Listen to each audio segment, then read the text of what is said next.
Yep. All right, so in verse 9, it is my prayer that your love may abound more and more with knowledge and discernment. So what does that mean? Sounds good. Sounds like maturity. Okay. Good. What else? What else does that mean to know? You guys see that?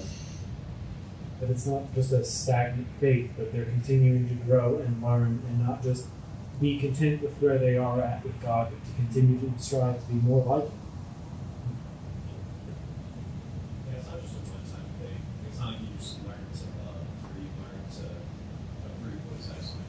It's a more and more, it's an abounding, it's a continual process to grow into that. Absolutely. It's not just something you get to do. Yeah, it's good. It almost sounds like it's growing in knowledge and every kind of discernment, so that the quest for knowledge and discernment will produce love. So as opposed to something more ephemeral or, I guess, touchy-feely, but that it's going to grow out of something in mind. All right, and so to what purpose? So that you may approve what is excellent, and so be pure and blameless for the day of Christ. All right, so alternate translations on that use the words sincere and without offense for pure and blameless. Interesting word, sincere. It means without wax, which I've always, it's one of those words that's always stuck with me as it was explained. It means without wax. So if you think about a marble sculpture that they would have made back in the day, they're chipping away and they make a bust of someone. Well, if they have a small break or something like that, they would take wax and they would cover that or smooth it rather than having actual smooth stone. So they would cover a mistake or an error, and it wouldn't be that pure product of all stone. And then they sell it and they take it home and then the wax melts off and then they're sad. It wasn't pure. No, but I mean, that's always stuck with me when you think about what sincere or pure on here thinks of it. It's the real deal from beginning to end. It is the actuality of what is desired. And then blameless or without offense. What else do you guys see there?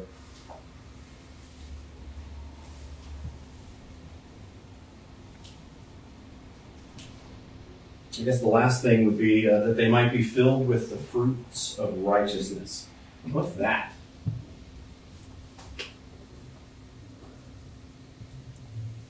Would it be what was expressed in, I believe, Galatians?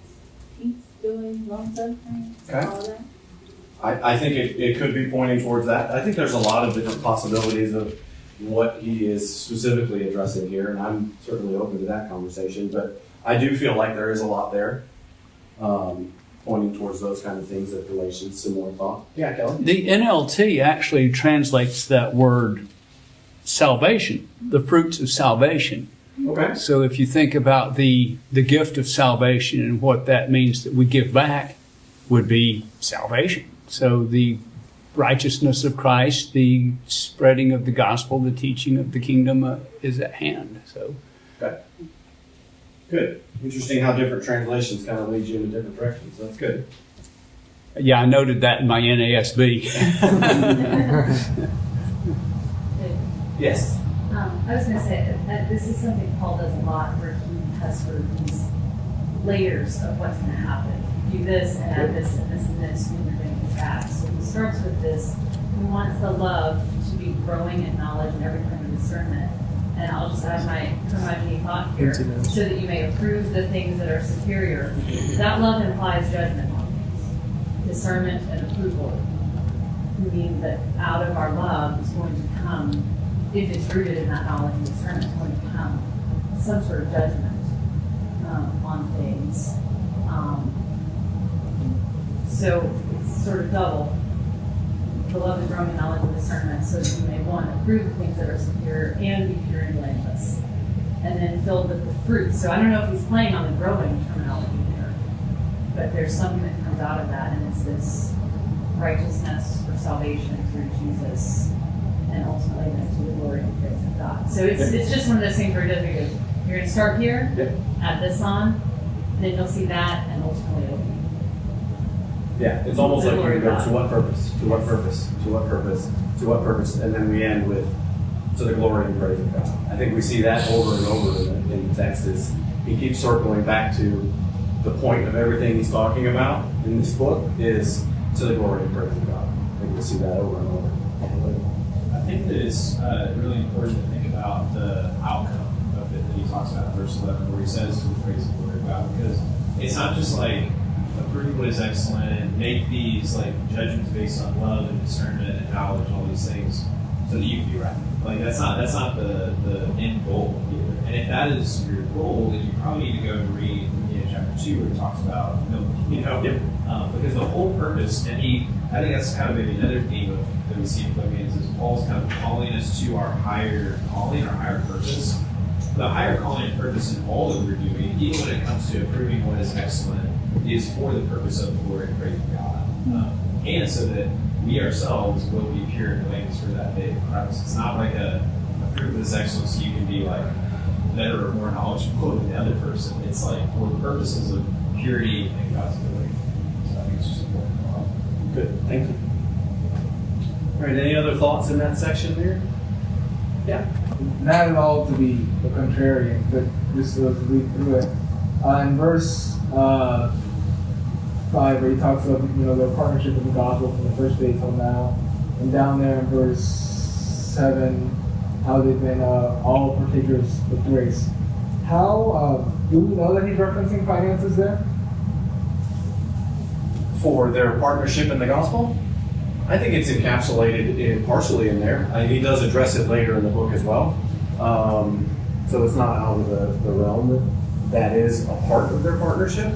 I do think also their partnership being their prayers, and he's continually giving thanks for people's prayers over and over, and I'd have to go back and look to see if it's anywhere else in this letter. So I think there certainly could be other aspects of that partnership, because they are workers, they are servants,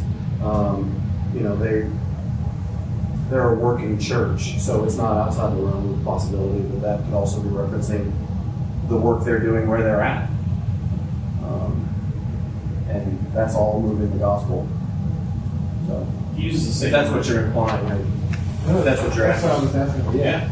He uses the same word partnership in chapter 4, verse 15 to talk about like giving and receiving. Yep. But I think that Josh is right. Like it's definitely more than just financial. I don't get the impression that it's just thanks for the money, guys.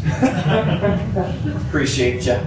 And he says in 7, both in my imprisonment, so implying the supported imprisonment, and in the defense and confirmation of the gospel. So it seems like he sees them and loves them for this multifaceted partnership. I think that's. Good point. Which makes sense, because when you have an authentic relationship, you work together in a variety of ways.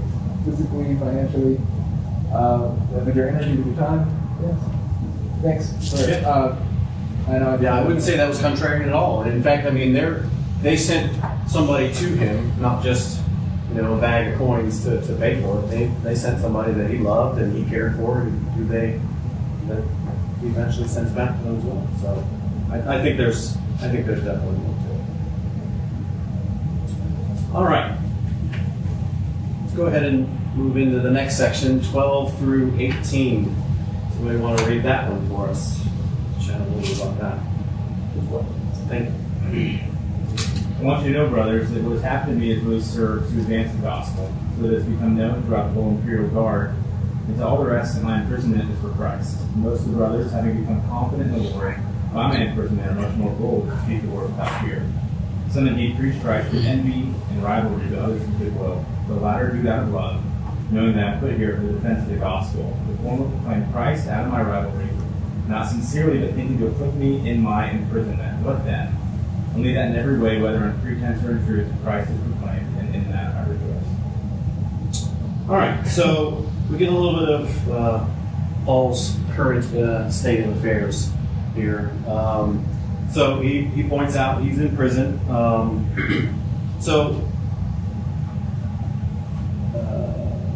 I think this also addresses a little bit about his state from a standpoint of his ability to communicate with others and talk about the whole Imperial Guard. So more of a house arrest type situation, and he's able to interact with more. So there's question in there. Let me just check.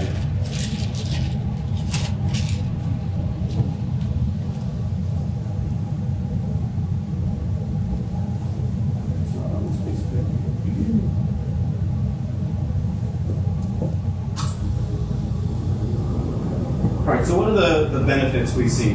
He's got a positive attitude towards his imprisonment, right? So what are the positive things that are happening here in the beginning of these verses? What's the positive? Well, I think the positive he's saying is that this is not a bad thing. Like, I'm managing to speak to and have freedom to convert the people that I come in contact with on a day-to-day basis through my pseudo imprisonment. I was curious if this was an example of Paul kind of heading off a question that he knows that people have, like he does typically in a lot of these letters, or if this is more so something where like there has been news that has gotten back to him where people are shaken because of his imprisonment. So I would understand that Paul is a pretty prominent disciple. If he were to be in prison, people are like, uh-oh, like if Paul can be in prison, like it's kind of shaking my faith a little bit, right? In a way, so this is more so like a steadying factor of like, hey, this is not a bad thing. Like this is exactly where God wants me to be. So I don't know if that's reading too far into it to think that he's just trying to head off that question, but that's what it seems like to me. I don't think that's outside the realm of possibility. I'm not certain one way or the other whether he's trying to head it off or whether he's just. One of the things I really take out of this little section is, his positive attitude towards what's going on in his life. He, through his confidence in the Lord, is able to turn something like this into a more positive thing. So he's being surrounded by a guard nonstop, right? So if he's in house arrest, there's going to be somebody with him all the time. You better believe that he's sitting there chatting with him. Could you imagine being the person essentially chained to Paul when he's on house arrest? His persuasive speech that he will be talking to the entire time about the gospel. Yeah, just add on about verse 14, we're just like super encouraging because like you would think, like Brian was saying, Paul, he locked up. And so you would think, other Christians would be like scared, to speak boldly. But the opposite is happening. And I just thought that was super encouraging and like, that's not how we typically would think apart from Christ in that. So. Yeah, I see two very specific things that he talks about. One is the gospel still being advanced despite the fact that of his situation. So throughout his situation, he's still sharing the gospel. And the other thing that's happening is people that see that are having more confidence, and they're getting boldness to continue to preach, despite the fact that it might land them in a similar situation. They're getting or receiving more boldness or more confidence to do the same thing because they see Paul as an example. So there's two very, very, very positive things coming out of that. Any other thoughts on that? Yes. Sorry. We're just talking. Well, I just think given that these people are supporting him, I mean, it would be very reassuring to know not only are you supporting me like I'm alive, but listen to this. Like who else had to end with the whole Imperial Guard? How was that gonna happen? Who was like, hey guys, don't worry, I got the Imperial Guard covered. It's more like, hey, listen to this twist. What you're doing by sending money over here, you guys are over there, he's already said, they're doing their own thing to defend and confirm the gospel. I'm here, not only am I surviving, but this is actually in a sense, getting bigger and going a twist and turn that we may not have anticipated happening otherwise. And that's just, I mean, how, like, I don't know the length of time it took to pass these letters back and forth, but they didn't know that. And then they get this news that it's like, oh, like what we're doing is bearing fruit that we hadn't really anticipated.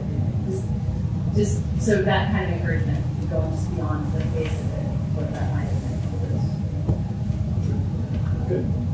this. This Acts and when right after speaking to Lydia and right before the church of Philippi got established, they ran into the Philippian jailer.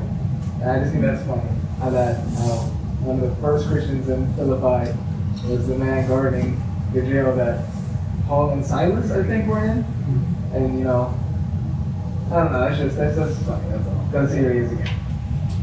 Right back in a place where he would be bearing fruit. Wherever he is, he's spreading the gospel. All right, so we changed tack a little bit in this section to talk about some things about the way people are teaching or sharing the gospel. So can somebody kind of summarize that little section? What's Paul talking about?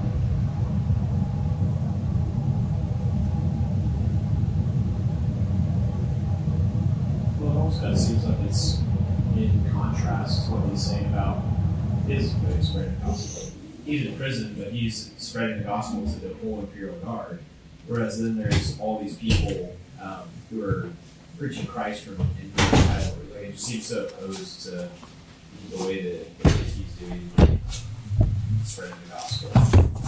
It's very selfish in the sense there. Yeah, so it is interesting that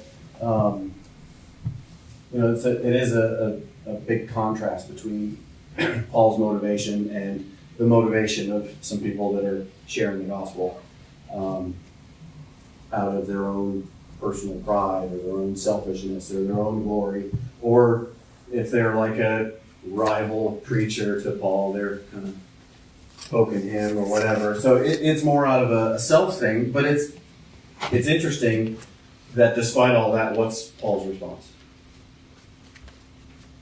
Christ is being preached. Christ is being preached.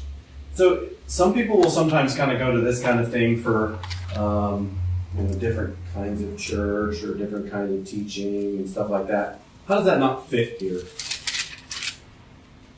We see an example of this in the Old Testament when Jonah went to Nineveh and was more envious and rivalrous than he was of goodwill. And the good thing is the people in Nineveh got the word of God. That doesn't excuse Jonah. That doesn't mean that God and Jonah were all great. That doesn't mean God was happy with the way Jonah did it. God and Jonah had their interaction later. But to me, it's just a reminder of God's sovereignty. Like, God is happy that the people are receiving the word regardless. You're delivering it with envy and rivalry, though, that's going to be a problem between you and him, not a problem between them and him. And I think Paul, in the second chapter and other parts, he gets into, how we ought to conduct ourselves. But I just think here in this paragraph, he's just noting that the word is getting preached, and he's grateful for that.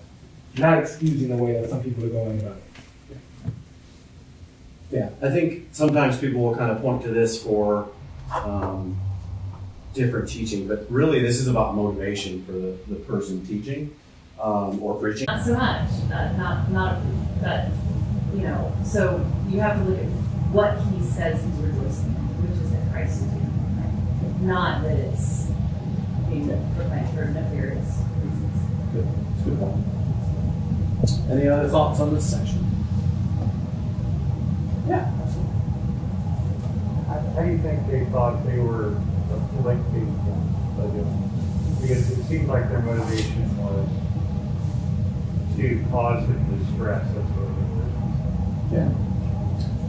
I'll take a stab if anyone else wants to pipe in with something that they think, but I think because he was in prison, he was kind of out of the mix as far as being a part of preaching. So maybe while he's in prison, it's a way of poking at him from that standpoint. But I'm not exactly sure how that would afflict him, other than if they were speaking ill of him. Any other thoughts? thoughts? Anybody else have any thoughts on that? It's a good question. Just thinking about how, unfortunately, as sin is, sometimes people, even preachers or teachers, can enter into a worldly type power struggle. And yeah, and what we see here in 17, I didn't think about that until we brought that up. This, and like you said, this would be an opportunity for somebody who's not in prison to one up, if you will. And I think, and maybe that's why Paul even brings up his rejoicing in the first place. He's not trying to one up back, or he's not trying to, even out the odds. He's saying, you know what, it doesn't matter. I'm thankful Christ is being preached. Regardless of somebody who's trying to one up and flip me because I'm in prison and they're not. I'm just grateful. It's not about rival. That's what he used the word rivalry in verse 15. He's not a rival with, he's just thankful Christ is being preached. He's not worried about, envy or rivalry back. And then possibly this is inference, I'll say it. Because when Paul was Saul, he was very zealous. And then when Paul was very zealous. And so this is pretty well known for, his zeal for the gospel. And so maybe they're saying like, oh, he's locked up, his zeal is going to be gone or whatever. So this just a thought. Yeah. Or you haven't heard from him in quite some time, have you? Yeah. Where's Paul? Lindsay, Kelly, after that? Paul loved Christians. I mean, all of the deep hand-wringing that he does over instances where he's not sure how people are going to be. I would think that it would deeply afflict him to think of people searching for the truth being led by someone who would be leading out of selfish motives. Because that's a dangerous place to be seeking and have somebody come in and lead a group, looking for something out of it. So knowing how sort of sensitive he was about people who taught, people who loved the truth, I think that really would affect him. Just in other places, he talks about people who had opposed him. So he did have some personal conflicts that are hinted at here.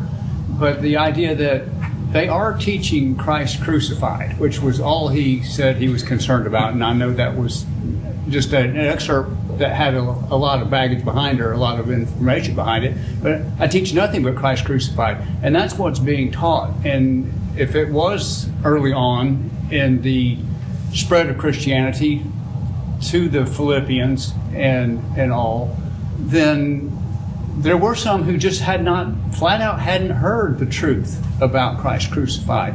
And so if they were hearing that much, then there was other things to be learned after that, but they were getting the basic information, and that was why he was rejoicing. Not that they knew everything they needed to know, but they knew the beginning. All right, any other thoughts? Trucking along here? Going once, going twice? All right. 19 to 26. We get another reading contributor. Thank you, Eric. For I know that this will turn out for my deliverance through your prayer and the supply of the Spirit of Jesus Christ, according to my earnest expectation and hope that in nothing I shall be ashamed, but with all boldness, as always, so now also Christ will be magnified in my body, whether by life or by death. For to me to live is Christ, and to die is gain. But if I live on in the flesh, this will mean fruit from my labor. Yet what I shall choose I cannot tell.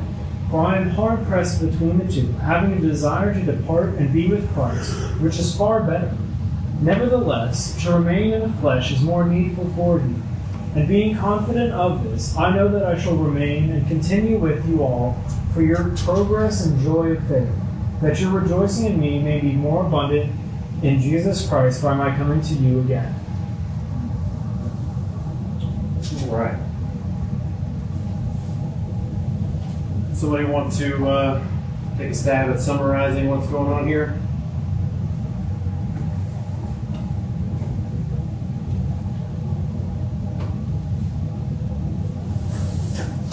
Go for it, Kelly. Hey, I like it. I want to die and go to heaven, but as long as I have to stay here, I'm going to teach and help you guys out. It's a pretty good summary. Anybody else have any thoughts on it? the whole section is just exuding so much, not just assurance, but because of that assurance, like Kelly mentioned, confidence. He opens up saying that he knows he's going to be delivered, and in my mind, first went to how does he know he's going to get out of prison? He says he knows he's going to be delivered, whether by life or by death. At the end of verse 20, and therefore, and earlier in verse 20, he says that he can be bold and unashamed. And as he goes on, whether he lives or dies, Christ, regardless, there's gain there. And verse 25, finishing up that little paragraph, he's being confident in that. That's what he knows he'll remain and continue. And it's just, I don't know, just this idea of, it's almost a Shadrach, Meshach, and Abednego type of confidence. Sure. And I appreciate that. I appreciate that despite the fact that he doesn't necessarily know how things might shape out or when they'll shape out. He's confident in deliverance. And he's continuing verse 25 in that. And that's encouraging. Yeah, the confidence he has to say that he's going to be delivered one way or the other, I think it's pretty neat to think about from a standpoint of, I might die, but I'm going to be delivered. I might get out, that's my deliverance in a worldly standpoint or in a fleshly standpoint. But to be able to say, to die is gain, to live that kind of life or to have that kind of confidence, only really comes if you, for someone like Paul to be able to say that he lives, his life is Christ, to live is Christ.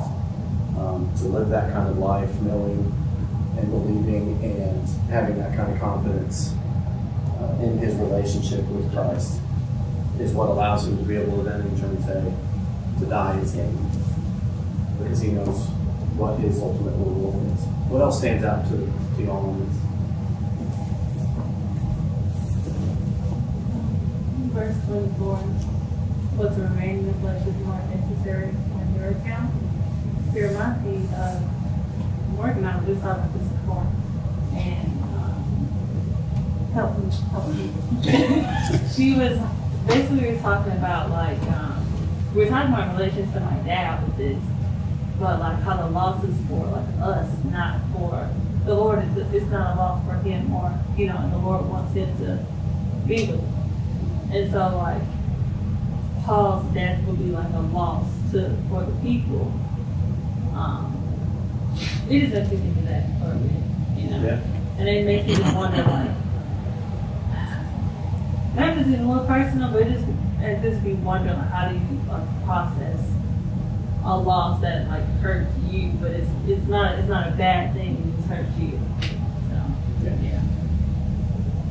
Yeah, it's missing the physical presence of someone and missing that relationship that binds you to someone else. But knowing that they are being bound fully to God at that point, they are released. And true freedom and Yeah. Yeah. Thank you. Appreciate that. Any other thoughts in there? It seems to me like even though he's fine going either way, that he's pretty sure that he's going to be released from this bondage. Like, and it's interesting to be able to be that in tune with what God's will is, that he can be like, yeah, I'm pretty sure I'm going to get out of this one.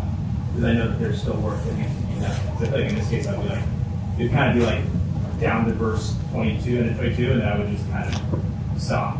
So I'm like, yeah, I don't know what's going to happen. Yeah.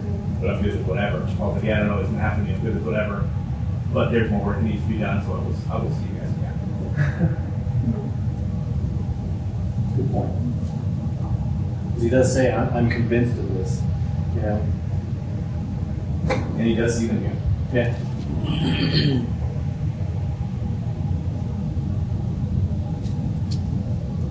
And then once again, it circles back around to, so that in me you may have ample cause to glory in Christ Jesus, because I'm not coming to you again. So again, he turns that back around to, what's the point? Why are we going? What's the purpose? We're going to keep leading back to that over and over. God gets glorified, right? He just has such an eternal and otherworldly, like he's completely aware that he's an eternal being. He's going to spend some time in the body that he's in, and he's going to not. And he's okay, and he's sees the benefit on both sides. So it's just such a, like, to be that, it's just such a good lesson. We get so caught up in what we can see right here and right now in front of us, and just remember that it's all the same. It's just two sides of the coin, where it happens to be. In that moment. Yeah. And it's humbling. Very humbling. Because, my sister was just saying, sometimes we just get caught up here. This is just not it. This is not our moment. And since it seems like he had this thought in his head for a long time, but until he sat down to tend it to them through the Holy Spirit, that he didn't know. And then all of a sudden, writing it down, it was very emotional for him. And then he said, now I know. But it took him to write this down as a love offering to them, to find out, what he would choose. I think that's really sweet. Yeah. Very tender. Thank you. Any other thoughts here? Pretty good here. All right, we're gonna finish out the chapter. We're gonna make it. Somebody want to read these last few verses? Thank you. Only let your manner of life be worthy of the gospel of Christ, so that whether I come and see you or am absent, I may hear of you that you are standing firm in one spirit, with one mind, striving side by side for the faith of the gospel, not frightened in anything by your opponents. This is a clear sign to them of their destruction, but of your salvation, and that from God. For it has been granted to you that for the sake of Christ you should not only believe in him, but also suffer for his sake, engaged in the same conflict that you saw I had and now hear that I still have. All right, so a little bit of an exhortation to kind of finish out this little section. So, what sort of conduct did Paul consider worthy of the gospel of Christ?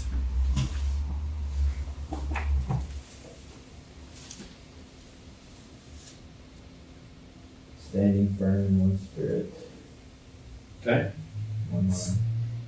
standing firm. What else? Kind of continues in a string of commas as Paul is prone to do. With one mind, striving side by side Yep. for the faith, and not frightened. So we kind of got like three little concepts here. So if our manner of life is going to be worthy of the gospel of Christ, there are a handful of little things that we need to be doing. Number one, standing firm.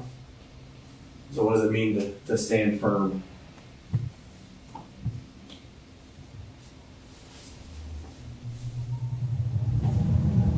Not only that, but also in one spirit. Stephen Howard, something you can say.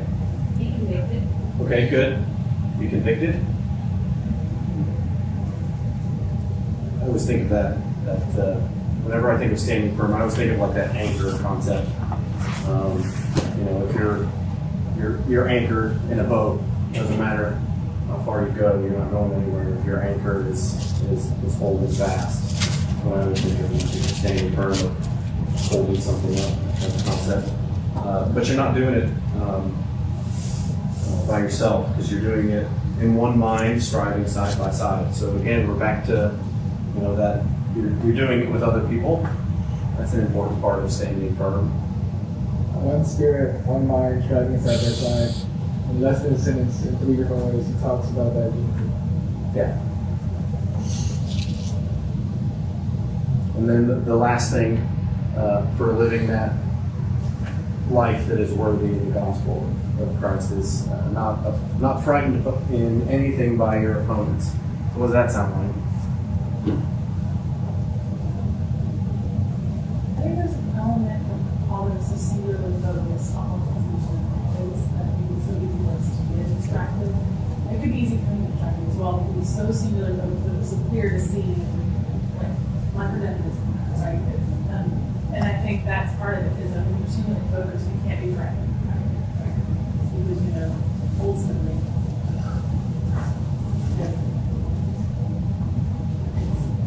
It's good. When you think about that singular focus, when you said it that way, it immediately made me think of like a horse with blinders on.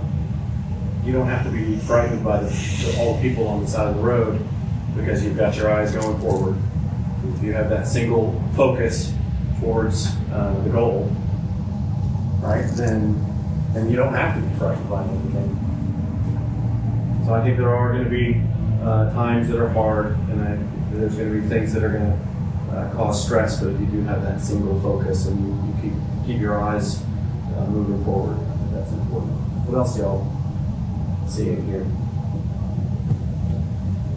So Paul often uses military terms, and I don't know that standing firm is an occasion for that here, but I know he has used that in other places, and it's the idea of the Roman army standing as a unit, side by side, shield to shield.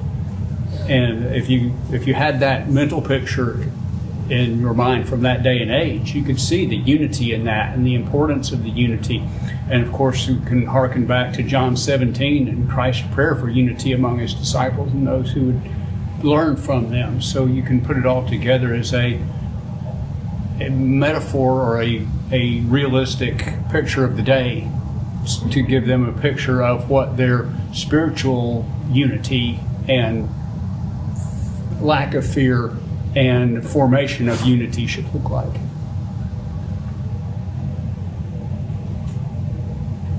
Any other thoughts on this section? We'll be respectful of everybody's time, and there's still announcements and a few other things. So.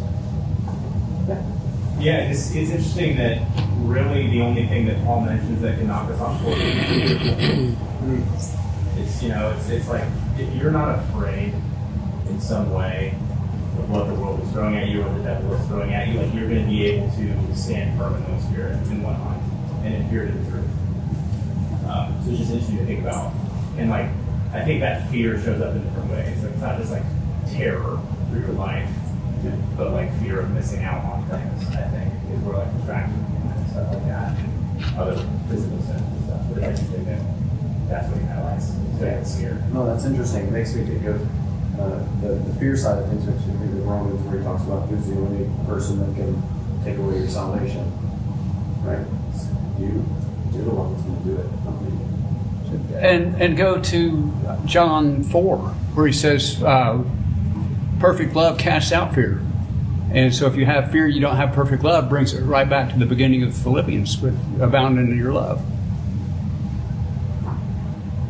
All right, we'll let Kelly have the last comment. We'll do some announcements and we'll be done. Thank you, everybody, for your comments. Appreciate it. Appreciate the class, David, and definitely looking forward to you and Eric's thoughts on the bits of caution this one. So, thanks for this. So a couple of announcements here at the end before we wrap up. We obviously have some people we're remembering in prayer. Me, his dad, obviously, want to keep remembering him. Keep him and the rest of their family in your prayers right now, especially. And just continue to lift up Josh and Camilla however we can, obviously. Richard has been out for, I guess he was out last Thursday and Sunday, and then this Thursday as well.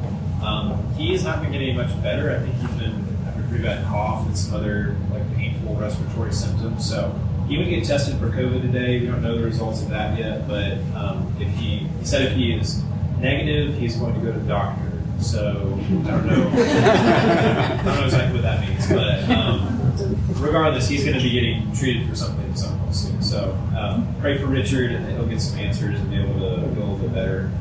Blake is gone tonight. He had a migraine or something. Yeah, so he wasn't feeling super great. So keep him in your prayers. A couple of reminders. Jazzy is going to be working on the directory at some point in the near future. So maybe we expected an email about that. We're going to be trying to gather some information so that we can get that updated. We've got a lot of new faces and members since the last time we did that. Who knows how long ago? So, and then I think that Blake mentioned that you're going to be trying to maybe take some pictures at some point as well. Maybe starting to do that on Sundays. So, we're not a huge group, so obviously we all somewhat know each other, but it still would be helpful just to have some faces with names especially for newer people as they join us. So. A couple of other things. We have our congregational meeting coming up on November 14th. That's Sunday afternoon It's going to be at Richard's house. I guess, and how he's feeling, but if not, obviously we'll do it somewhere else. But keep that in mind. And if you have anything that you want to talk about at that congregational meeting, just reach out to your ministry group coordinator, Blake, myself, Richard, really anybody. Like, just reach out to somebody and mention that. We'll make sure that it gets brought up at that meeting.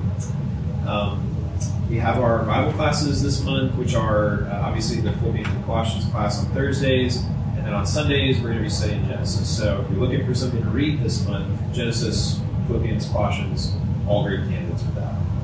Anything else that we need to be remembering or thinking about? Yeah. I keep reading these things out, and I apologize, but Deacon who comes with us on Thursday night, his grandmother had a stroke a couple of weeks ago. Yeah. And it's just been some upheaval for their family. She's doing well, but it is that it's just difficult for them. And he's loving coming. He's asked about coming on Sundays. So just all of that, just if you could pray, hear it. This is his grandmother. Yeah. And I know they would just appreciate that. Yeah. Yeah. Deacon is the little boy who's running around here with the mask. He's not a member of the mask family, but we're pretty close. We'll hear him. Yeah. We'll hear him. Yeah. They're Deacon lives across the street from the masks, and we'll definitely keep remembering his grandmother in our prayers. So, yeah.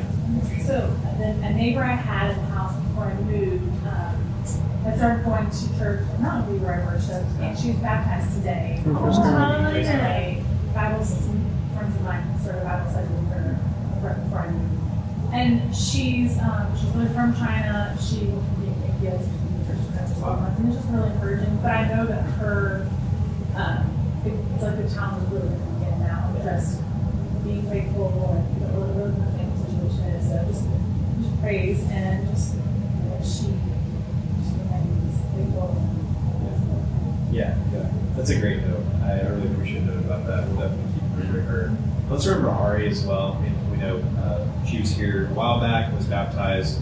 I was not here the day that she was baptized, so I have not been able to keep in touch with her. But if you had a connection, maybe reach out and try to strengthen her. Anyone that's a new Christian, maybe we just need to be keeping them in our prayers for sure. Anything else? All right. Well, I'll send these out in an email as well afterwards because I don't even remember them. I wrote them down here. So let's be praying about these now, and then we'll discuss them tonight. Father in heaven, we're so thankful for the time to give us to gather together. Thankful for this family that is here and the love and just genuineness that everyone has in their hearts to want to be here and want to be together. Lord, I pray that you will help us to continue to pursue you and to seek after you, to approve what is excellent in all knowledge and discernment, to abound in love, all in the pursuit of your glory and of your praise. Lord, I pray that you'll help us to do that every day, to not get distracted by the things of this world, but to just continue to pursue you with everything that we have. I pray specifically, Father, for those who are on our mind tonight. Be with Camilla's dad, Robert, and her whole family right now, especially Josh and Camilla. Help that situation, just help there to be comfort and healing and everything that's necessary there. Be with Richard and Blake, who are not feeling well. Just continue to bless them with better health.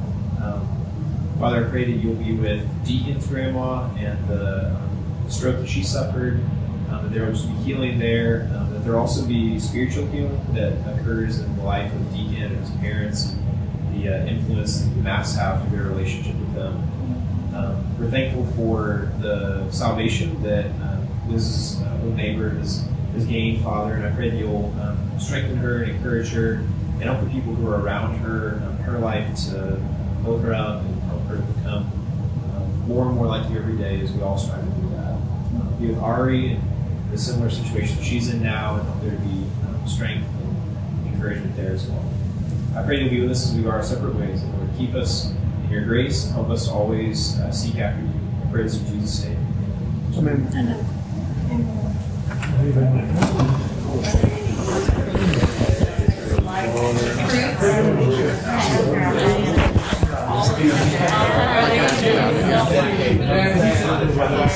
Are there any that you don't like?